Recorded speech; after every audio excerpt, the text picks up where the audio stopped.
bringing right now Democratic Senator Chris Coons of Delaware. He's a member of the Foreign Relations and Judiciary Committees. And as it pertains to the Judiciary Committee, I'm curious your thoughts about the verdict, the guilty verdicts yesterday. Well, Joe, great to be on with you again. I think this was an important verdict. The Department of Justice invested a lot of resources in making sure that they brought and they won a charge against the leaders of the Oath Keepers for seditious conspiracy, not a common charge, and one that carries with it a significant potential jail term. As you've been saying in the earlier segments of this show, this puts to rest the argument that this was just some organic protest gone awry, that these were folks who were just a little wound up. They planned and they resourced and they tried to execute an intervention in the peaceful transfer of power here in our nation's capital. For those of us who were in the building that day, it was gravely concerning, some would say terrifying, as we watched the battle between armed protesters and Capitol Police that cost the lives of several police officers, shattered the perimeter of our building, and threatened the lives of both Vice President Pence and Speaker Pelosi. This was an appropriate outcome by an American jury. Yeah, and so let me ask you now a question for your other committee on foreign relations. Iran, we've been talking about Iran today, the USA-Iran match yesterday, some of our concerns about the Iranian players. Let's just talk generally, though, where the United States stands in relation to the Iranian government, a government that is shooting young women in the street who are protesting. What's our view on Iran? What can we do? Joe, Iran, we have hopes for the Iranian people, but we are clear-eyed that the Iranian regime is brutal and repressive. Hundreds of protesters all over the country have been killed. The Iranian regime has now publicly recognized more than 300 have been killed. The real number is almost certainly much higher than that. For decades, the United States has denounced the brutal human rights record of Iran internally and the ways in which they have been profoundly disruptive to the region by supporting proxies throughout the region, by sponsoring assassination attempts, by arming other groups that attack partners and allies of ours, from the Houthis to Hezbollah. So Iran is a country with which the United States has no diplomatic relations.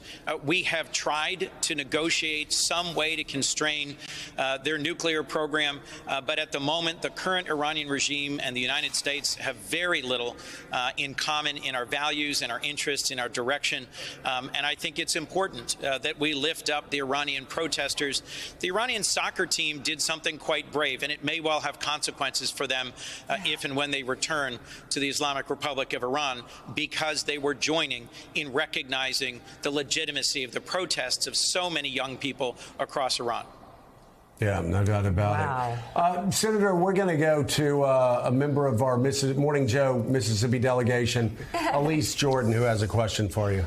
Senator Coons, I just want to thank you for your continued advocacy for our Afghan allies who have been left stranded since the drawdown in Afghanistan. Can you give us an update on what the government is doing to help those Afghans who are over here and in limbo, and is there progress on the Afghan Adjustment Act?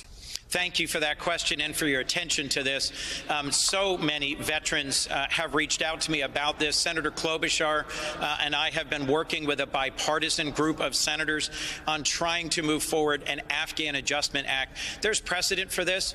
After the fall of South Vietnam, the United States brought tens of thousands of Vietnamese into our country. My home church, where I was raised, sponsored a family of Vietnamese refugees. They are those who we evacuated from Afghanistan are currently here under a 2-year humanitarian parole.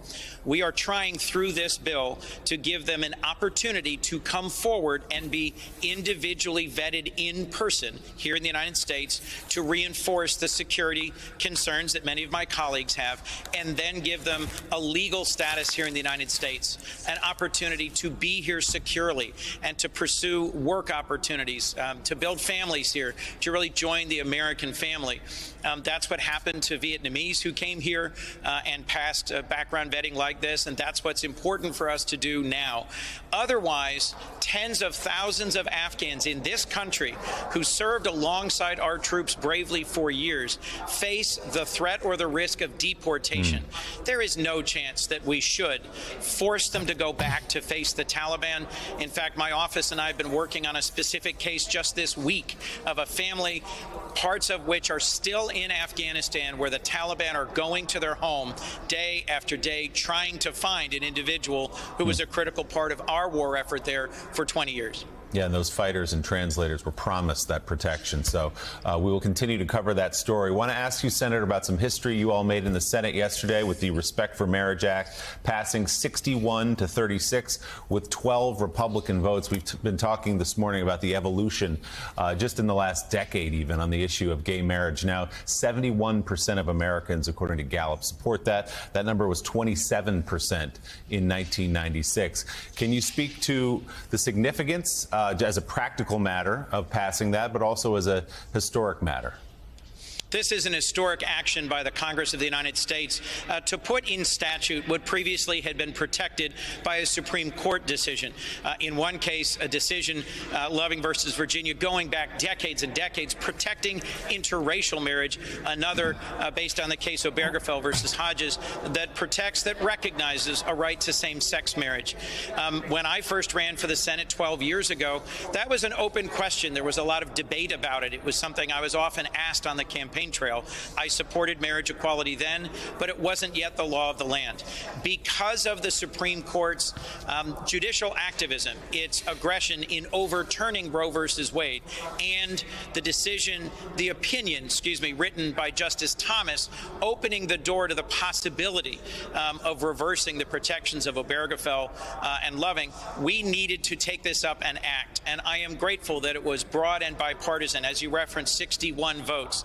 But the idea that the Supreme Court has rolled back long-settled rights to reproductive rights access put this at risk and meant we needed to act. The House will take it up, pass the Senate version, and send it to the President's desk next week. This provides some protection, a recognition that love is love here in the United States.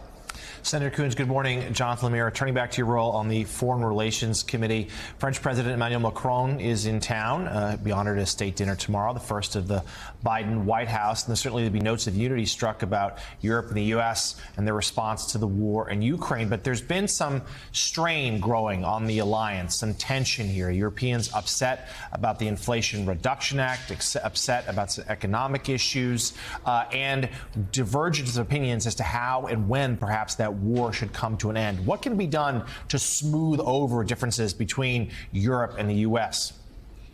One of the most important things we can do is to meet with our close and trusted allies, to hear their concerns, and then do our best to work together.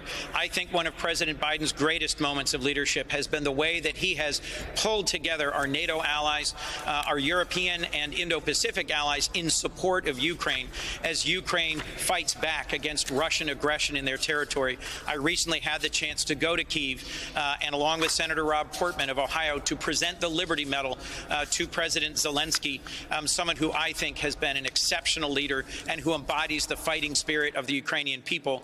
Our French allies have joined this effort and have provided robust military and humanitarian support. They are hosting Ukrainian refugees. We do have some points of difference on our views about domestic policy, industrial policy in particular, the incentives that our recently enacted bill, the Inflation Reduction Act, provides for electric vehicle manufacturing.